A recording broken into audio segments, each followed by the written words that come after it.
ವೀಕ್ಷಕರೆಲ್ಲರಿಗೂ ದೈನಿಕ ರಾಶಿ ಫಲ ವಿಶೇಷ ಕಾರ್ಯಕ್ರಮಕ್ಕೆ ಸ್ವಾಗತ.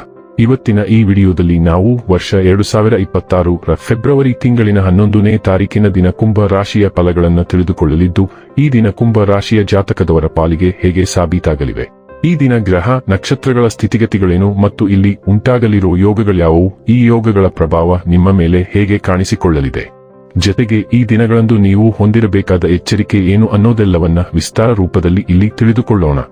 ಮಾಹಿತಿ ತಿಳಿದುಕೊಳ್ಳುವುದಕ್ಕೂ ಮುನ್ನ ನಮ್ಮ ವಿನಂತಿ ಎಂದರೆ, ನೀವಿನ್ನೂ ನಮ್ಮ ಚಾನೆಲ್ ಸಬ್ಸ್ಕ್ರೈಬ್ ಮಾಡಿಲ್ಲವೆಂದರೆ ದಯವಿಟ್ಟು ಈಗಲೇ ನಮ್ಮ ಚಾನೆಲ್ ಅನ್ನು ಸಬ್ಸ್ಕ್ರೈಬ್ ಮಾಡಿ. ಹಾಗೆ ನಿರಂತರ ವಿಡಿಯೋ ಅಪ್ಡೇಟ್ಸ್ಗಳಿಗಾಗಿ ಪಕ್ಕದ ಬೆಲ್ ಐಕಾನ್ ಕ್ಲಿಕ್ ಮಾಡಿ. ವಂಶ ಪಾರಂಪರ್ಯ ಜ್ಯೋತಿಷ್ಯರು ನಂಬರ್ 1 ವಶೀಕರಣ ಸ್ಪೆಷಲಿಸ್ಟ್. ವೃತ್ತಿ, ಉದ್ಯೋಗ, ಮದುವೆ, ಹಣಕಾಸಿನ ಸಮಸ್ಯೆ, ವ್ಯಾಪಾರ, ಆರೋಗ್ಯ ಸಮಸ್ಯೆಗಳಿಗೆ ಫೋನಿನ ಮೂಲಕ ಪರಿಹಾರ. ಇಂದೇ ಕರೆ ಮಾಡಿ. ವೀಕ್ಷಕರೇ, ದೈನಿಕ ರಾಶಿ ಫಲಗಳನ್ನು ತಿಳಿದುಕೊಳ್ಳುವುದಕ್ಕೂ ಮುನ್ನ ಈ ದಿನ ಗ್ರಹ ನಕ್ಷತ್ರ ತಿಥಿಗಳ ಮಾಹಿತಿ ಮತ್ತು ಯೋಗಗಳ ಕುರಿತು ನೋಡೋಣ. ಈ ದಿನವು ಬುಧವಾರದ ದಿನವಾಗಿರಲಿದ್ದು, ಮಾಘ ಮಾಸದ ಕೃಷ್ಣ ಪಕ್ಷದ ನವಮಿಯ ತಿಥಿ ಇರಲಿದೆ. ನವಮಿ ತಿಥಿಯು ಈ ದಿನ ಬೆಳಿಗ್ಗೆ 9:58 ಇರಲಿದ್ದು, ನಂತರದಲ್ಲಿ ದಶಮಿ ತಿಥಿ ಪ್ರಾರಂಭವಾಗಲಿದೆ. ಜತೆಗೆ ಈ ದಿನ ಬೆಳಿಗ್ಗೆ 10:53 ಅನುರಾಧ ನಕ್ಷತ್ರದ ಗೋಚರವಿರಲಿದ್ದು, ನಂತರದಲ್ಲಿ ಜ್ಯೇಷ್ಠ ನಕ್ಷತ್ರದ ಗೋಚರ ಪ್ರಾರಂಭವಾಗಲಿದೆ. ಜತೆಗೆ ಈ ದಿನ ರಾತ್ರಿಯ 2:30 ವ್ಯಾಘಾತ ಹೆಸರಿನ ಯೋಗ ಇರಲಿದ್ದು, ನಂತರದಲ್ಲಿ ಹರ್ಷಣ ಹೆಸರಿನ ಯೋಗ ಪ್ರಾರಂಭವಾಗಲಿದೆ. ಇನ್ನು ಈ ದಿನ ಚಂದ್ರದೇವನು ವೃಶ್ಚಿಕ ರಾಶಿಯಲ್ಲಿ ಗೋಚರಿಸಲಿದೆ. ಅದೇ ಸೂರ್ಯದೇವನು ಈ ದಿನ ಮಕರ ರಾಶಿಯಲ್ಲಿ ಗೋಚರಿಸಲಿದ್ದಾನೆ. ಇನ್ನು ಈ ದಿನದಂದು ಅಭಿಜಿತ್ ಮುಹೂರ್ತ ಯಾವುದೂ ಇಲ್ಲ. ಇದು ಈ ದಿನದ ಗ್ರಹ ನಕ್ಷತ್ರ ತಿಥಿಯ ಕುರಿತಾದ ಮಾಹಿತಿಯಾಗಿದ್ದು, ಇದರ ಆಧಾರದ ಮೇಲೆಯೇ ನಿಮ್ಮ ದಿನಚರಿಯಲ್ಲಿಯೂ ಬದಲಾವಣೆ ಕಂಡು ಬರಲಿದೆ. ಇನ್ನು ಈಗ ಈ ದಿನದ ಕುಂಭ ರಾಶಿಯ ಫಲಗಳ ಕುರಿತು ನೋಡುವುದಾದರೆ, ಒಟ್ಟಾರೆ ಆರೋಗ್ಯ ಉತ್ತಮವಾಗಿದ್ದರೂ ಪ್ರಯಾಣ ಒತ್ತಡಮಯವೂ ಮತ್ತು ಕಷ್ಟಕರವೂ ಆಗಿರುತ್ತದೆ. ನಿಮ್ಮ ಸಮರ್ಪಣೆ ಮತ್ತು ಶ್ರಮವನ್ನು ಗಮನಿಸಲಾಗುತ್ತದೆ ಮತ್ತು ಇಂದು ನಿಮಗೆ ಸ್ವಲ್ಪ ಆರ್ಥಿಕ ಪ್ರತಿಫಲಗಳನ್ನು ತರುತ್ತದೆ. ನಿಮ್ಮ ಮಕ್ಕಳು ಜೊತೆ ನಿಮ್ಮ ಅಮೂಲ್ಯ ಸಮಯ ಕಳೆಯಿರಿ. ಇದು ಚಿಕಿತ್ಸೆಯ ಅತ್ಯುತ್ತಮ ರೂಪ. ಅವರು ಅನಿಯಮಿತ ಆನಂದದ ಮೂಲವಾಗಿರುತ್ತಾರೆ. ನೀವು ವಾಸ್ತವಾಂಶಗಳನ್ನು ಎದುರಿಸುತ್ತಿದ್ದ ಹಾಗೆ ಪ್ರೀತಿಪಾತ್ರರನ್ನು ಮರೆಬೇಕಾಗುತ್ತದೆ.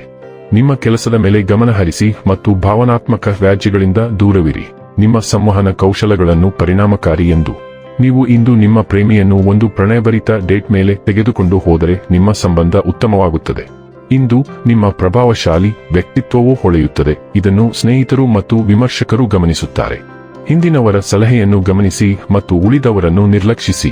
ನಿಮ್ಮ ಹಿರಿಯರು ನಿಮ್ಮ ಬೆಂಬಲಕ್ಕೆ ಇರುತ್ತಾರೆ ಮತ್ತು ನಿಮ್ಮ ಜೀವನದ ಕೆಲವು ನಿರ್ಣಾಯಕ ಗುರಿಗಳ ಮೇಲೆ ನಿಮ್ಮ ಗಮನವನ್ನು ಮರಳಿ ಪಡೆಯಲು ನಿಮಗೆ ಉತ್ತಮ ಮಾರ್ಗದರ್ಶನ ನೀಡುತ್ತಾರೆ. ಆರೋಗ್ಯ ಮತ್ತು ಸ್ವಾಸ್ಥ್ಯ ಬಗ್ಗೆ ತಿಳಿದುಕೊಳ್ಳೋಣ.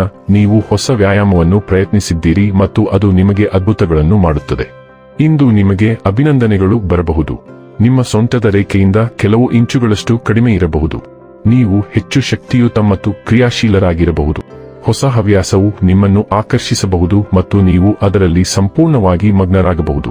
ನಿಮಗಾಗಿ ಒಂದು ಸಕಾರಾತ್ಮಕ ದಿನವನ್ನು ಗುರುತಿಸಲಾಗಿದೆ. ಡೈಲಿ ಲವ್ ಮತ್ತು ರಿಲೇಶನ್ಶಿಪ್ ಬಗ್ಗೆ ತಿಳಿದುಕೊಳ್ಳೋಣ. ನಿಮ್ಮ ಆತ್ಮರಕ್ಷಣಾತ್ಮಕ ಸ್ವಭಾವವು ನಿಮ್ಮ ಸಂಗಾತಿಗೆ ಭಾವನಾತ್ಮಕ ಬೆಂಬಲವನ್ನು ನೀಡಲು ನಿಮ್ಮನ್ನು ಮಾರ್ಗದರ್ಶಿಸಬಹುದು. ಆನಂದ ಮತ್ತು ತೃಪ್ತಿಯ ಭಾವನೆಯು ನಿಮ್ಮ ಸಂಪರ್ಕವನ್ನು ಬಲಪಡಿಸುತ್ತದೆ. ಪ್ರೀತಿಯಲ್ಲಿ ನೀವು ಹೊಂದಿಕೊಂಡಿದ್ದೀರಿ ಎಂದು ಭಾವಿಸಲು ಸಹಾಯ ಮಾಡುತ್ತದೆ. ಸ್ಪಷ್ಟ ಮತ್ತು ಸ್ಥಿರವಾದ ಸಂವಹನವು ಅನ್ಯೋನ್ಯತೆಯನ್ನು ಹೆಚ್ಚಿಸುತ್ತದೆ. ಆದರೆ ಉತ್ಸಾಹ ಮತ್ತು ವೈವಿಧ್ಯತೆಯ ಸ್ಫೋಟಗಳು ನಿಮ್ಮ ಸಂಬಂಧಕ್ಕೆ ಕ್ರಿಯಾತ್ಮಕ ಉಲ್ಲಾಸಕರ ಶಕ್ತಿಯನ್ನು ತರುತ್ತವೆ. ವೃತ್ತಿ ಮತ್ತು ಹಣ ಬಗ್ಗೆ ತಿಳಿದುಕೊಳ್ಳೋಣ. ನಿಮ್ಮ ದಿನವು ಶಾಂತ ಕೇಂದ್ರೀಕೃತ ಕೆಲಸಕ್ಕೆ ಆದ್ಯತೆ ನೀಡಬಹುದು. ಅದು ನಿಮ್ಮ ತಾಳ್ಮೆ ಮತ್ತು ಸೃಜನಶೀಲತೆಯನ್ನು ಬೆಳಗಿಸುತ್ತದೆ. ಭಾವನಾತ್ಮಕ ಆಳವು ಕಲಾತ್ಮಕ ಕಾರ್ಯಗಳನ್ನು ಬೆಂಬಲಿಸುತ್ತದೆ. ಆದರೆ ಮೇಷರಾಶಿಯಲ್ಲಿ ಚಂದ್ರನ ಶಕ್ತಿಯ ಸ್ಫೋಟಗಳು ನಿಮ್ಮನ್ನು ಉಪಕ್ರಮವನ್ನು ತೆಗೆದುಕೊಳ್ಳುವಂತೆ ಒತ್ತಾಯಿಸುತ್ತವೆ. ಅಪಾಯಗಳ ಬಗ್ಗೆ ಎಚ್ಚರದಿಂದಿರಿ ಮತ್ತು ಸಮತೋಲಿತ ವಿಧಾನವನ್ನು ಕಾಪಾಡಿಕೊಳ್ಳಿ. ನಿಮ್ಮ ಅಂತಃಪ್ರಜ್ಞೆಯು ಇಂದು ಅಮೂಲ್ಯವಾದ ಮಾರ್ಗದರ್ಶನವನ್ನು ನೀಡುತ್ತದೆ. ಇನ್ನು ಕೊನೆಯದಾಗಿ ಈ ದಿನ ಮಾಡಿಕೊಳ್ಳಬೇಕಾದ ಉಪಾಯಗಳ ಕುರಿತು ನೋಡುವುದಾದರೆ, ಕುಷ್ಠರೋಗಿಗಳಿಗೆ ಸಹಾಯ ಮಾಡುವುದು ಮತ್ತು ಅವರೊಂದಿಗೆ ದಯೆ ತೋರಿಸುವುದು ಪ್ರೀತಿಯ ಜೀವನಕ್ಕೆ ಒಳ್ಳೆಯದು. ವೀಕ್ಷಕರೇ, ಇದಾಗಿತ್ತು ಕುಂಭ ರಾಶಿಯ ಜಾತಕದವರ ದೈನಿಕ ರಾಶಿ ಫಲದ ಮಾಹಿತಿ ಇಷ್ಟವಾದರೆ ವಿಡಿಯೋವನ್ನು ಲೈಕ್ ಮತ್ತು ಶೇರ್ ಮಾಡಿ. ಹಾಗೆ ಚಾನೆಲ್ ಸಬ್ಸ್ಕ್ರೈಬ್ ಮಾಡುವುದರ ಜೊತೆಗೆ ನಿರಂತರ ವಿಡಿಯೋ ಅಪ್ಡೇಟ್ಸ್ಗಳಿಗಾಗಿ ಪಕ್ಕದ ಬೆಲ್ ಐಕಾನ್ ಕ್ಲಿಕ್ ಮಾಡಿ.